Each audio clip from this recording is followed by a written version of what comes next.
شكرا يا ربي شكرا هديت قلبي شكرا. السلام علیکم. آج ہم اس پوائنٹ پر بات کریں گے قرآن پاک کس عمر میں سیکھنا چاہیے. يا منزل القرآن. قرآن حفظ کرنے یا تجوید سیکھنے کے لیے کوئی بھی عمر ہو، بس قرآن سے محبت ہونی چاہیے. یہ جو کہتے ہیں کہ اب تو ہم بوڑھے ہو گئے ہیں، ہم حفظ نہیں کر سکتے یا تجوید نہیں سیکھ سکتے یا ترجمہ تفسیر نہیں سیکھ سکتے، قرآن کا علم سیکھنے کے لیے سب باتیں غلط ہیں. قرآن کو آپ کسی بھی عمر میں اپنا دوست بنا سکتے ہیں، اس کے 5 حقوق ادا کر کے. نمبر 1، پہلا حق پر ایمان لانا. نمبر 2، اس کو تجوید سے پڑھنا.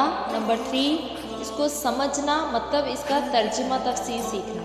نمبر 4، اس پر عمل کرنا. نمبر 5، اس کو آگے پھیلانا. یہ 5 حقوق ادا کر کے آپ قرآن کو کسی بھی عمر میں اپنے قبر میں تنہائیوں کا ساتھی بنا سکتے ہیں. امید ہے آپ لوگ قرآن پاک کے یہ حقوق ادا کریں گے. اور جس نے ایڈمیشن لینا ہے اس نمبر پہ رابطہ فرما سکتے ہیں. يا منزل القرآن يا خالق الإنسان يا ربي يا رحمن شكرا يا رب. شكرا يا ربي شكرا